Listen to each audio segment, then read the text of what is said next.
Vamos al Perú, señores. Martín Vizcarra nuevamente en el tapete de las noticias, luego que el Congreso de dicho país habilitara otro impeachment más en esta oportunidad, teniendo en cuenta que se va a analizar presuntos sobornos en la época que fue gobernador.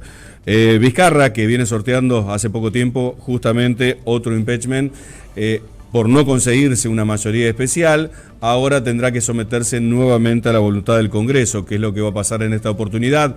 De eso vamos a hablar con nuestro querido colega Hugo Coya, ahí desde Lima, desde Perú. Ya tomamos contacto. ¿Cómo te va, Hugo? Muy buenas tardes. Muy buenas tardes.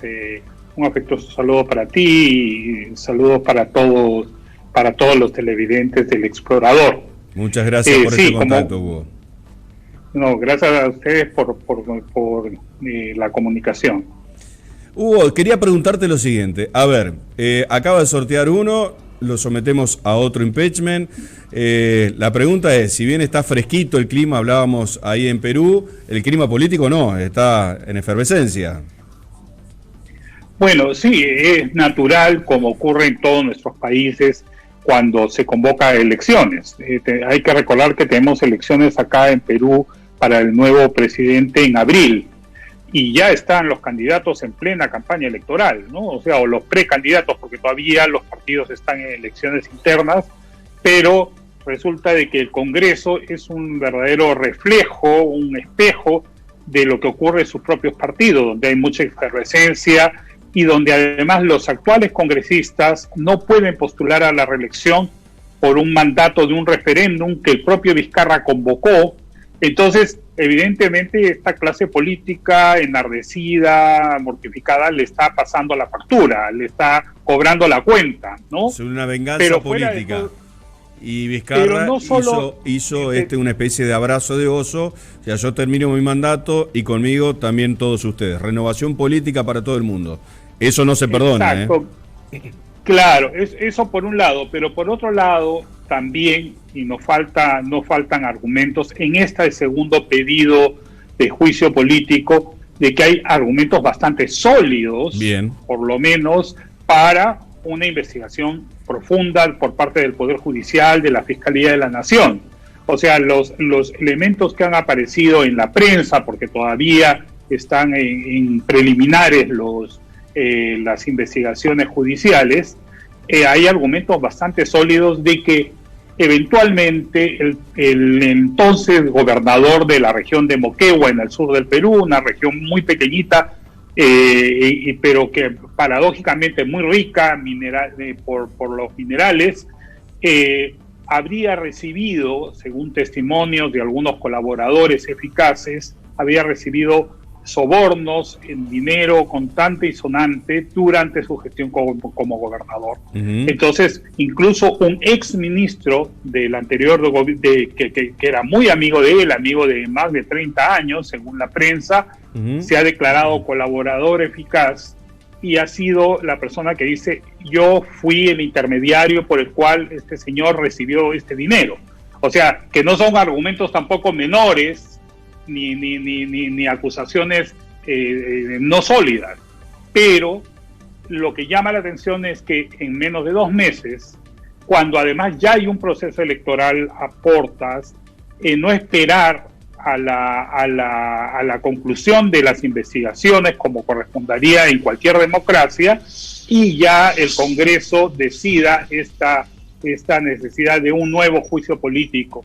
Ok, supongamos que juntan el número de más del 75% y lo ponen en vacancia a Martín Vizcarra. ¿Quién asume hasta que haya elecciones? ¿Qué poder político va a tener? Porque no es un dato menor. Claro, quien asume es el presidente del Congreso, justamente aquel que no puede volver a postular, ¿correcto? Y además... Déjenme ser presidente, aunque sea por 3 meses. Está desesperado el presidente del Congreso. Bueno, y el argumento que esgrime Vizcarra es que más bien lo que querría hacer el Congreso es precisamente torcer esta decisión de que ya a través de un referéndum se ha votado, de cambiar nuevamente las reglas de juego postergar las elecciones y que este Congreso se quede mucho más tiempo del que debería quedarse. Es muy fuerte, ¿correcto? Es de raíz la pelea política entonces. Esto la sociedad lo sabe, el peruano, el pueblo lo ve. ¿A quién juega en favor o en contra de cara a las elecciones este tipo de maniobras? Bueno, en este momento Vizcarra, y yo creo que va a ocurrir, va a acabar su mandato, sea que acabe abruptamente o sea que acabe como corresponde. Como sea, tiene que llegar. Sí, él va, o sea, tiene una popularidad bastante alta, quizás una de las más altas de los últimos años, porque era una persona fuera del establishment político, de los partidos tradicionales, de grupos, o sea, fuera de todo un outsider. Claro, un outsider.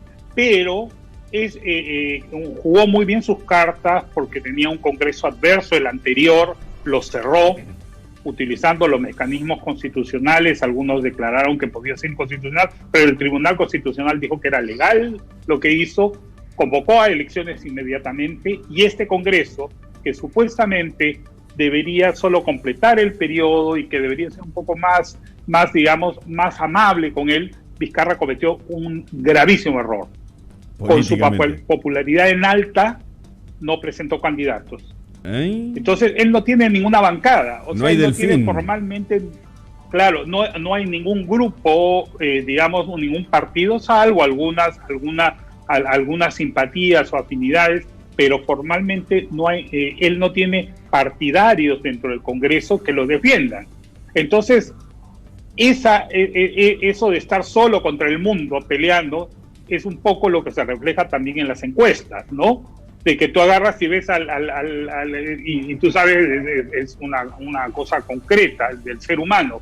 O sea, siempre uno se identifica con el más débil, ¿no? O con el que aparentemente resulta. Pero Vizcarra no es precisamente tan débil ni tan inocente, ¿no? Digamos, tiene estas jugadas de ajedrecistas y estas actitudes que le han permitido además surcar todas estas crisis, ¿no? Este es su gobierno que estaría completando digamos, el periodo presidencial de 5 años, que es aquí, ¿cómo se llama? Ha estado plagado de crisis, o sea, acá la única estabilidad y lo único que te puedo garantizar es la inestabilidad, ¿no? Política. Bueno, pero por otro lado... Bienvenido al club.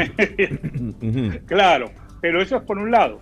Pero por otro lado, hemos pasado la ola del coronavirus, por lo menos momentáneamente. No sabemos si la primera, la segunda, hay discusión si ya se acabó la primera del todo y si ya no pasaremos la segunda, porque resulta que como se ha salido la noticia, somos uno de los países más golpeados, con el mayor índice de muertos por millón de habitantes en el mundo, ¿ya? Entonces, resulta de que ahora estamos viviendo como una especie de baja de contagios, de menos presión sobre el sistema sanitario, y esto está provocando que la economía esté creciendo a una velocidad muchísimo más rápida de la que las otras, tanto que se espera que, si bien el Perú este año va a caer entre 12 y 13%, el próximo año será la economía latinoamericana que más crezca. Hay estimados de los organismos internacionales de 7, 8 y hasta 9% de crecimiento. O sea, que por lo tanto, ya en este momento, si tú estuvieras acá en Lima o en cualquier ciudad del Perú, las actividades están casi al 100%. O sea, la gente está trabajando. ¿Hugo? No, lo único que no están ni las escuelas. Las escuelas, los vuelos a todo el continente americano se acaban de reanudar el día de ayer, pero ya las fábricas están trabajando a su máximo potencial. La electricidad, tenemos el toque de queda, todavía comienza a las 11 de la noche para todo el país. El sector turístico empieza a abrir hoteles, etcétera, etcétera, comedores. Machu Picchu se abrió esta semana, ya hay turistas extranjeros llegando, los restaurantes han aumentado sus aforos, se van a abrir las iglesias, y entonces, claro, hay mucho temor de que esto también ocurrió en Europa, claro, ¿no? Claro. que hubo esta calma, bajó la pandemia, la primera ola y viene el lo que rebrote. está pasando ahora. Sí. Exacto, ese es el temor.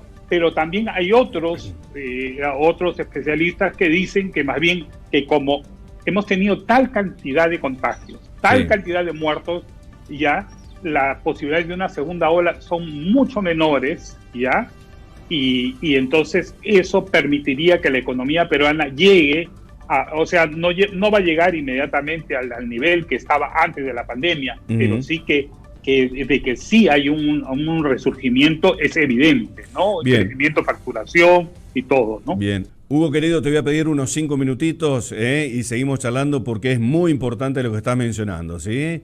Y me pongo a pensar, te voy a hacer más adelante esa pregunta, que tuvo una misión, Vizcarra, si quiere llevar a todo el mundo puesto, esto es así, lo pensó, lo premeditó, para que lo vayamos masticando ahora en breve nada más.